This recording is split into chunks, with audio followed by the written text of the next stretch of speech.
আসসালামু আলাইকুম সুপ্রিয় শিক্ষার্থীবৃন্দ, টেকনিক ইজি এডুকেশন থেকে সবাইকে স্বাগত জানাচ্ছি।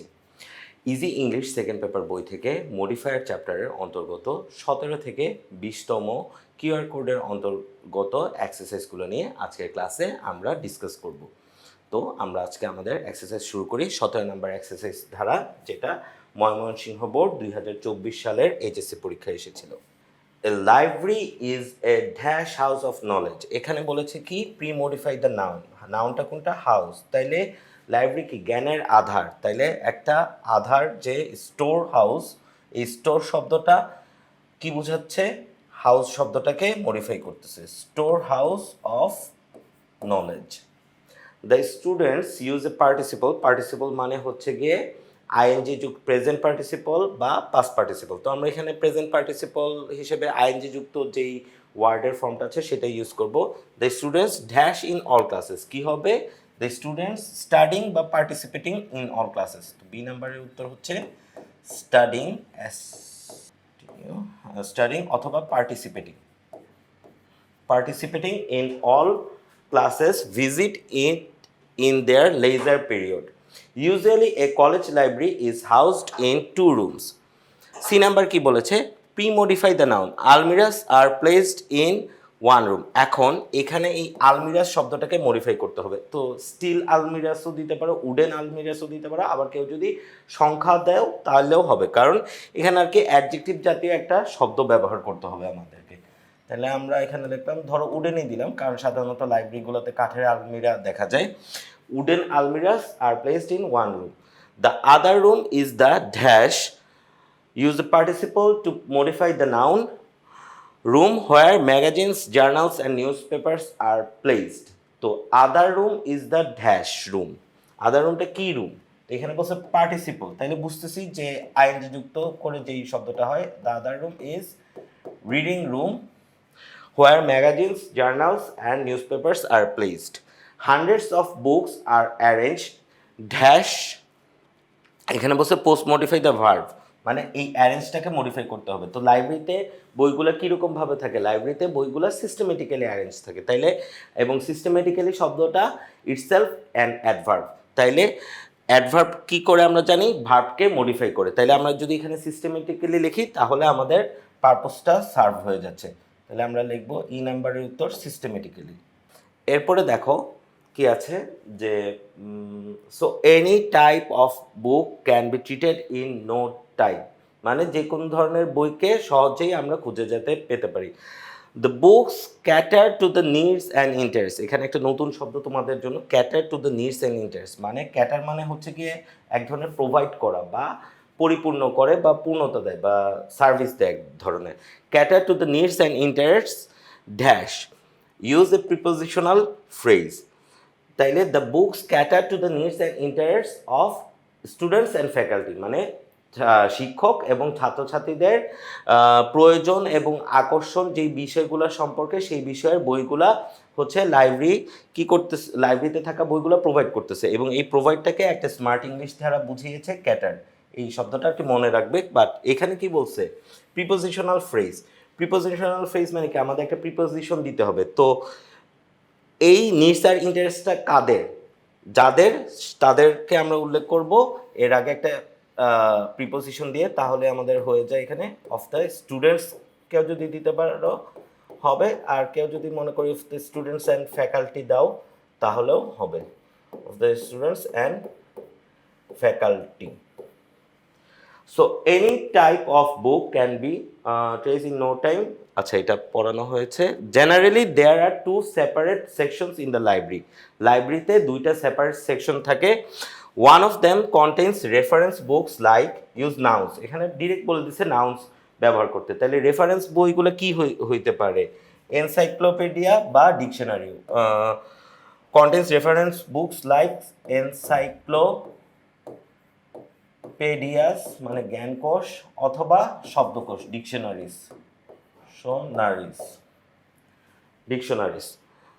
তারপর আছে কি the other section contain books dash use a prepositional phrase. আবার বলছে যে কি, আবার এখানে একটা প্রিপোজিশনাল ফ্রেজ ব্যবহার করতে। তো প্রিপোজিশনাল ফ্রেজ ব্যবহার করলে আমরা কি জানি, একটা প্রিপোজিশন এনে এরপরে এর সাথে সুইটেবল একটা শব্দ বসাবো। তো other section contain books for academic purpose কেউ দিতে পারো, যে আবার দিতে পারো যে ফর লিটারেচার, এটাও দিতে পারো, বা কেউ যদি দাও বড়ইং, যেটা লাইব্রেরির মেইন উদ্দেশ্য লাইব্রেরি থেকে বই নেয়, সেটাও দিতে পারো। তাই আমরা এখানে দিলাম যে আদার সেকশনে বই থেকে ধার নেওয়ার জন্য, এটা হবে for borrowing. For other section contain books for borrowing. Every student has a dash card. প্রতিটা স্টুডেন্টের কি আছে, একটা লাইব্রেরি কার্ড আছে। Noun adjective. এখন লাইব্রেরি শব্দটা ইটসেলফ এ নাউন, কিন্তু লাইব্রেরি কার্ড শব্দটা যখন একসাথে ব্যবহৃত হয় তখন আবার সেখানে লাইব্রেরি শব্দটা অ্যাডজেক্টিভ হয়ে যায়। Library card. The reading room is always crowded dash in the afternoon. Reading রুমটা সবসময় কোলাহলপূর্ণ থাকে কখন, বা কোলাহলপূর্ণ না ঠিক, আসলে রিডিং রুমটা পরিপূর্ণ থাকে মানুষের দ্বারা কোন সময়, দুপুরের সময়। তো post modify the verb crowded heavily. Heavily it's an adverb, crowded heavily in the afternoon. তাহলে দেখো আমাদের এই যেই সলিউশনটা আমরা করেছি, এই নাম্বারে আমরা লিখেছি কি, প্রি মডিফাই দ্য নাউনের জায়গায় স্টোর হাউস, হাউসটাকে স্টোর দ্বারা মডিফাই করেছি। বিতে বলেছে পার্টিসিপল ইউজ করতে আমরা পার্টিসিপল ইউজ করেছি স্টাডিং বা পার্টিসিপেটিং। সিতে আমাদের বলেছে কি ব্যবহার করতে, প্রি মডিফাই দ্য নাউন ব্যবহার করতে, আমরা কি ব্যবহার করেছি এখানে, এই যে এই যে উডেন আলমিরাস, এই যে এখান থেকে সি, এখানে উডেন আলমিরাস। এরপর হচ্ছে ডি নাম্বারে বলেছে আমাদের একটা পার্টিসিপল ব্যবহার করতে, আমরা রিডিং ব্যবহার করেছি। ইতে ব্যবহার করতে বলেছে সিস্টেমেটিক্যালি, আমরা এই যে দেখো সিস্টেমেটিক্যালি ব্যবহার করেছি, যেটা হচ্ছে অ্যাডভার্ব একটা। এফে আমাদেরকে বলেছে প্রিপোজিশনাল ফ্রেজ ব্যবহার করতে, এই যে আমরা ব্যবহার করেছি of the students and faculty.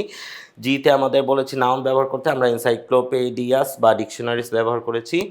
এইচে বলেছে প্রিপোজিশনাল ফ্রেজ ব্যবহার করতে, এইচে দেখো আমরা এই যে এখানে ফর বড়োইং ব্যবহার করেছি।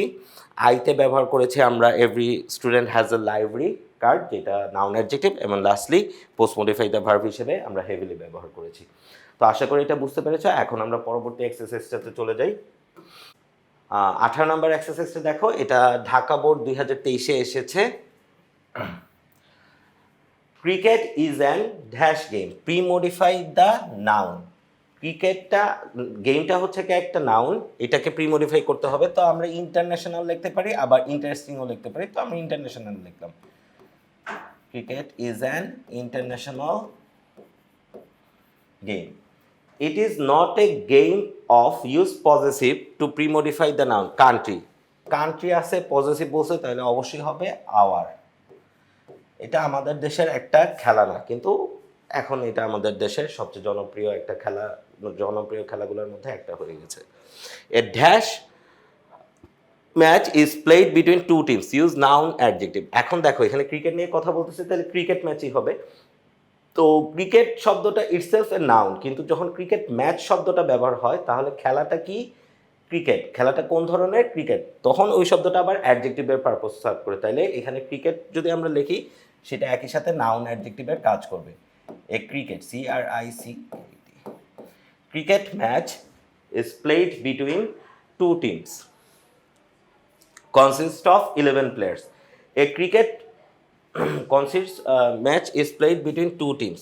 Dash team consists of 11 players. এখানে কি বলেছে, ইউজ ডিস্ট্রিবিউটিভ প্রোনাউন। ডিস্ট্রিবিউটিভ প্রোনাউনে আমরা জানি ইচ, এভরি এই ধরনের শব্দ ব্যবহার হয়। তাহলে এখানে আমাদের কি বসবে, ইচ মানে প্রতিটা team. Each team consists of 11 players. A cricket field must be dash, post modify the noun. এখন এই নাউনটাকে পোস্ট মডিফাই করতে বলছে, কোন নাউনটাকে, ক্রিকেট ফিল্ড নাউনটাকে। তো ক্রিকেট ফিল্ড কি হইতে হয়, আদর্শ হইতে হয় বা সমান হতে হয়। তো আমরা সমান লিখলাম, cricket field must be even, অথবা ওভাল শেপড তো কেউ দিতে পারো।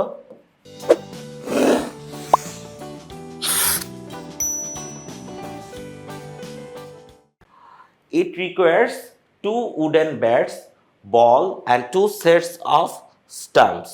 Dash umpires conduct the game. এখানে বলেছে নিউমেরিক্যাল অ্যাডজেক্টিভ ইউজ করতে। তো ক্রিকেটে সাধারণত কয়জন আম্পায়ার থাকে, 2 জন আম্পায়ার থাকে, এবং to word, the word to itself an adjective.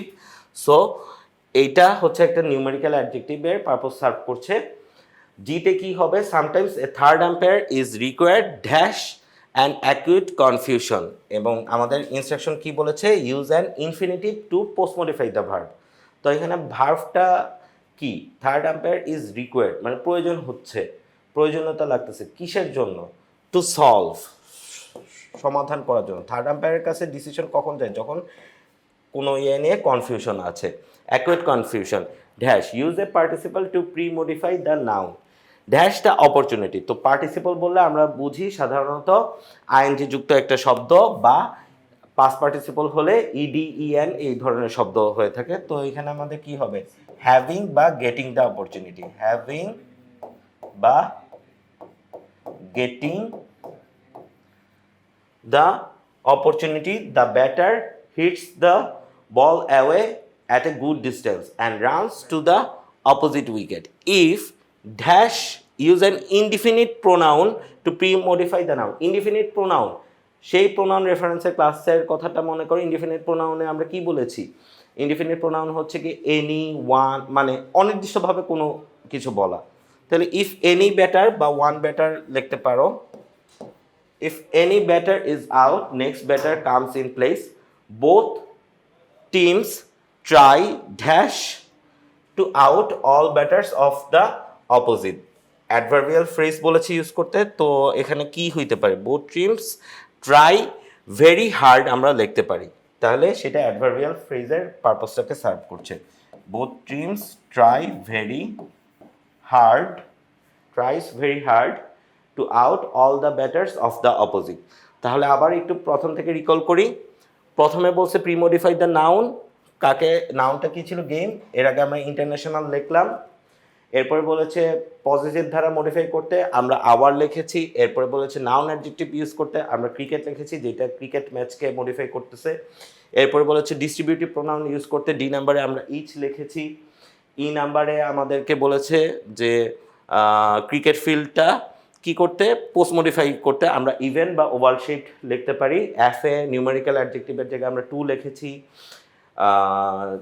তারপর জিতে আমরা হচ্ছে infinitive to post modify the ভার্বের জায়গায় আমরা টু সলভ লিখেছি। এইচে আমরা হচ্ছে গিয়ে পার্টিসিপল বলেছিল লিখতে, আমরা হ্যাভিং বা গেটিং লিখেছি। এবং আগে কি ছিল, ইনডিফিনিট প্রোনাউন বলছে লিখতে, আমরা এনি লিখেছি। আবার কেউ চাইলে এখানে যদি ওয়ানও লিখতে পারো, যে একজন ব্যাটার আউট হলে, তো কোন ব্যাটার আউট হলে সেটা কিন্তু নির্দিষ্ট নয়, এখানে ওয়ানটা কিন্তু অনির্দিষ্টভাবে ব্যবহৃত হয়েছে। এবং লাস্টলি কি ছিল, অ্যাডভার্বিয়াল ফ্রেজ দ্বারা পোস্ট মডিফাই করতে। তো ভেরি হার্ড, ভেরি হার্ড শব্দটা ইটসেলফ অ্যান অ্যাডভার্বিয়াল ফ্রেজ। কেন, কারণ এখানে কি বলছে যে use an adverbial phrase to post modify, মানে এই শব্দটা বোথ টিমস ট্রাই, দুইটা টিমই চেষ্টা করে, কিভাবে, খুব কঠোরভাবে, তাদের চেষ্টার ধরনটা কি। তাহলে ভেরি হার্ড শব্দটা অ্যাডভার্বের পারপোজ এখানে সার্ভ করেছে। তো আশা করি তোমরা সবাই বুঝতে পেরেছো। এখন আমরা 19 নম্বর এক্সারসাইজে চলে যাই। Amerigo dash leaves alone, use noun in apposition. Apposition আমরা কিন্তু আজকে ওই আল মাহমুদের যেই এক্সারসাইজটা ছিল সেটা আমাদের সম্ভবত 9 নাম্বার এক্সারসাইজে ছিল। তখনই আমরা দেখেছিলাম কি, যে দুইটা নাউন ওয়ার্ড একসাথে কাউকে রিপ্রেজেন্ট করতেছে। তাইলে অ্যাপোজিটিভ মানে কি, এটা তোমাদের ফার্স্ট পেপারের কোনো একটা ইউনিট থেকে নেওয়া হয়েছে। তো আমরা সেখান থেকে জানি যে আমেরিগো একটা স্ট্রিট চিলড্রেন। তো আমরা লিখি Amerigo street children, Amerigo, a street children lives alone. His parents now live separate and none of them wants dash his responsibility. এখানে কি use infinitive to post modify the verb, তাহলে কি wants to কি responsibility করা, infinitive মানে to plus ভার্বের base form, to take his responsibility. Use positive to pre modify the noun dash mother, তাইলে positive মানে কি তার মা, his mother told him to go away because she is married to another man. ডিতে কি বলেছে, use determiner to premodify the noun dash streets. ডিটারমাইনারে যেহেতু আছে তাহলে আমরা এখানে দি লিখতে পারি, the streets are now his home. He wanted dash use adjective to premodify the noun. তো এখন দেখো এখানে আমরা সাম লিখছি। এখন তোমাদের প্রশ্ন আসতে পারে যে স্যার আমরা তো সাম কোয়ান্টিফায়ারের ক্ষেত্রে লিখি, সাম কি অ্যাডজেক্টিভেও হয়? হ্যাঁ হতে পারে, কারণ এখন দেখো এখানে নাউন কোনটা, মানি, আর সাম কি করতেছে, মানির পরিমাণটা কেমন সেটা বোঝাচ্ছে। এবং অ্যাডজেক্টিভটা আমরা কি জানি যে নাউনের অবস্থা, পরিমাণ বা কোনো গুণ, মানে নাউনের হচ্ছে গিয়ে কোনো অ্যাট্রিবিউশনটাকে বোঝাচ্ছে বা নাউনের বৈশিষ্ট্যটাকে বোঝাচ্ছে। তো এখানে সাম মানি ক্ষেত্রে সাম তোমরা ইউজ করতে পারো, এবং সাম শব্দটা অ্যাডজেক্টিভ হিসেবে এখানে ইউজ হচ্ছে। He wanted some money from his father to buy a dash ticket. এখন নাউন অ্যাডজেক্টিভ বলেছে, তো এখানে আমরা বাস লিখলে ভুল হবে না, কারণ মনে হতে পারে যে বাস তো নাউন, কিন্তু বাস টিকেট শব্দটা কি একটা নাউন অ্যাডজেক্টিভ, কারণ টিকেটটা কিসের, বাসের। Okay, but his father did not answer, তার বাবা আনসার করে নাই। He earns his living by working hard dash use adverbial to premodify the verb. তো কখনো কখনো কি বলছে, হি ফাইন্ডস ওয়ার্ক, কখনো কখনো মানে একটা সময়ের কথা বলেছে, এবং আমরা জানি অ্যাডভার্ব সময় বোঝায়, তাইলে সামটাইমস শব্দটা একটা অ্যাডভার্ব, কখনো কখনো সে কাজ খুঁজে পায়। সাম অফ ড্যাশ ওয়ার্কস, এখানে কি বলছে, demonstrative to premodify the noun. তো সেই কাজগুলার, সাম অফ এই কাজগুলার, সাম অফ দিস বা দোজ যেটাই দাও সেটাই কারেক্ট হবে। This works are very risky for him once he sold ice cream dash prepositional phrase to post modify the verb. তো এটা তোমাদের যেহেতু প্যাসেজের ইয়ে, তোমরা সবাই যেন সে কোথায় আইসক্রিম বিক্রি করতো, অন দ্য বিচ। আবার কারোর যদি এই প্যাসেজটা পড়া না হয়ে থাকে, সে যদি অন দ্য স্ট্রিট দাও তারও কিন্তু ভুল হবে না। On the beach, but he got use quantifier to pre-modify the noun, but he got dash money in return from the owner. Quantifier, তো no শব্দটা কি, একটা পরিমাণ বোঝাইতেছে না যে কোনো কিছুই সে পাচ্ছে না, তাহলে এই নো শব্দটাও কিন্তু কোয়ান্টিফায়ার হিসেবে ব্যবহৃত হতে পারে। But he got no money in return from the owner of the ice cream shop. তো আবার একটু শুরু থেকে দেখি, এতে কি বলেছে, এতে বলেছে স্ট্রিট চিলড্রেন, বিতে আমরা কি বসিয়েছি, স্ট্রিট চিলড্রেন কেন হয়েছে, কারণ এখানে অ্যাপোজিটিভ বসেছে। স্ট্রিট চিলড্রেন ওয়ার্ড দুইটা একসাথে নাউনের কাজ করতেছে এবং আমেরিগোর পরিচয়টাকে প্রকাশ করতেছে, দ্যাটস ওয়াই অ্যাপোজিটিভ হিসেবে এইটার ব্যবহার পারফেক্ট। একটু ডিটেলসভাবে বলে দিলাম যাতে যদি যে কোনো খান থেকেই মডিফায়ার আসে অ্যাপোজিটিভ বললে তোমরা যাতে অ্যাপোজিটিভের বৈশিষ্ট্যটা বুঝতে পারো। বিতে আমরা কি লিখেছি, infinitive to post modify the verb, to take মানে টু প্লাস ভার্বের সিম্পল ফর্ম। পজিটিভ বলেছে লিখতে, এখানে আমরা লিখলাম হিজ। এরপরে কি আছে, ডিটারমাইনার লিখতে, এই কারণে আমরা দিলাম দি। এরপর অ্যাডজেক্টিভ বলেছে সাম, মানে সাম কেন অ্যাডজেক্টিভ হিসেবে ব্যবহার হয়েছে এটা কিন্তু উল্লেখ করেছি। এফে আমরা কি লিখলাম, বাস টিকেট নাউন অ্যাডজেক্টিভ হিসেবে ব্যবহৃত হয়েছে। জিতে আমরা লিখলাম যে কি সামটাইমস। এইচে লিখলাম আমরা কি দিস, ডেমনস্ট্রেটিভ হিসেবে এটা ব্যবহৃত হয়েছে। আইতে লিখলাম আমরা কি অন দ্য বিচ, যেটা প্রিপোজিশনাল ফ্রেজের পারপোজ সার্ভ করছে। যেতে আমরা লিখলাম নো, যেটা কোয়ান্টিফায়ারের পারপোজ সার্ভ করছে। তো আশা করি এটা বুঝতে পেরেছ। এখন আমরা এই কিউআর কোডের সর্বশেষ এক্সারসাইজ 20 নম্বর এক্সারসাইজটা করি, যেটা রাজশাহী বোর্ড 2023 সালে এসেছিল। People around were just as the dash boy started dash post modify the verb. People around were just watching as the dash boy. তো কি বয় হইতে পারে, ইয়াং বয় হইতে পারে। প্রি মডিফাই দ্য নাউন মানে ছেলেটা কেমন ছিল। Young boy started into the dash canal. তো ক্যানাল মানে কি, একটা খাল। তো ক্যানাল যেহেতু বলতেছে, তাহলে এখানে ক্যানালে ডুবে যাচ্ছে এরকম কিছুই বোঝাচ্ছে। তো পোস্ট মডিফাই দ্য ভার্ব যেহেতু বলছে যে স্টার্টেড কি হচ্ছে, ডুবে যাচ্ছে। স্টার্টেড ড্রাউনিং, ড্রাউনিং শব্দটা এখানে ভার্বটাকে মডিফাই করছে ইনটু দ্য কি ক্যানাল, ক্যানালটা কেমন ছিল, গভীর ক্যানাল ছিল, deep canal. Then the traffic constable came dash premodify the noun with the present participle. এবং যদি প্রেজেন্ট পার্টিসিপল বলে আমরা জানি ভার্বের সাথে আইএনজি যুক্ত করে লিখতে হবে, কোনো সময়ের অপচয় না করে। Wasting no time he jumped into the canal. The dash constable, এখানে ডিরেকশন কি দিয়েছে, pre modify the noun with an adjective. তাইলে কি কনস্টেবল, দ্য পুলিশ কনস্টেবল, কারণ এখানে পুলিশ কনস্টেবল না, এখানে ট্রাফিক কনস্টেবল যেহেতু বলছে তাহলে ট্রাফিক লেখাটাই better. The traffic constable did not think of his premodify the noun. এখন এখানে নাউনটাকে মডিফাই করতে বলছে, যে কোনো শব্দ এখানে আমরা পজিটিভ একটা শব্দ লিখে মডিফাই করি লাইফ শব্দটাকে, ওন লাইফ নিজের জীবন।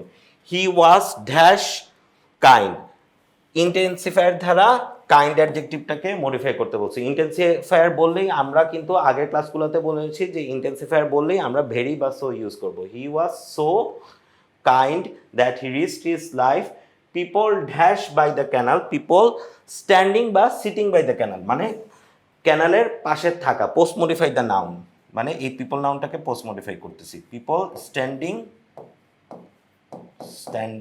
By the canal praised him dash, praised him a lot দিতে পারো, হাইলিও দিতে পারো, আইএ হবে a lot অথবা highly. This type of person is a model, post modify the noun. এই ধরনের লোক হচ্ছে কি আদর্শ কিসের জন্য? Post modify the noun. এখন এই নাউনটাকে মডিফাই করব কিসের জন্য? সবার জন্য বা সোসাইটির জন্য। তাহলে যেতে বসতে পারে ফর অল বা ফর দ্য সোসাইটি। এখানে কিন্তু স্পেসিফিকভাবে বলে নাই যে প্রিপোজিশনাল ফ্রেজ না কি ব্যবহার করতে, তো তোমরা তোমাদের ইচ্ছা মতো ফ্রেজ ব্যবহার করে এই গ্যাপটাকে ফিল আপ করতে পারো। তো আমাদের এখানে মনে হয়েছে যে সবচেয়ে যুক্তিগত হচ্ছে ফর অল বা ফর দ্য সোসাইটি লেখা। তাহলে আমরা আবার একটু দেখি প্রথম থেকে। এতে বলেছে প্রি মডিফাই দ্য নাউন, বয় নাউনটাকে আমরা মডিফাই করেছি ইয়ং দ্বারা। বিতে আমরা স্টার্টেড ভার্বটাকে মডিফাই করেছি ড্রনিং দ্বারা। সিতে আমরা ক্যানালটাকে মডিফাই করেছি ডিপ দ্বারা। ডিতে আমরা টাইমকে মডিফাই করেছি প্রেজেন্ট পার্টিসিপল ওয়েস্টিং দ্বারা। ইতে আমরা প্রি মডিফাই দ্য নাউন করেছি ট্রাফিক লেখে পুলিশ কনস্টেবলকে। এফে ওন লিখেছি লাইফকে প্রি মডিফাই করেছি। জিতে সো লিখেছি যেটা ইন্টেন্সিফায়ার ছিল। এইচে লিখেছি স্ট্যান্ডিং অ্যারাউন্ড দ্য ক্যানাল যেটা হচ্ছে পোস্ট মডিফাই করছে পিপল নাউনটাকে। আইতে আমরা লিখেছি এ লট বা হাইলি যেটা হচ্ছে কি প্রেসটাকে মডিফাই করেছে, এবং লাস্টলি ফর অল বা ফর দ্য সোসাইটি লিখেছি যেটা ওই নাউনটাকে মডিফাই করেছে। তো শিক্ষার্থী বন্ধুরা, আশা করি এই এক্সারসাইজগুলো তোমরা বুঝতে পেরেছো। পরবর্তী ক্লাসে এর পরের এক্সারসাইজগুলো নিয়ে তোমাদের সাথে আলাপ হবে। ততদিন পর্যন্ত সবাই ভালো থাকো। আসসালামু আলাইকুম।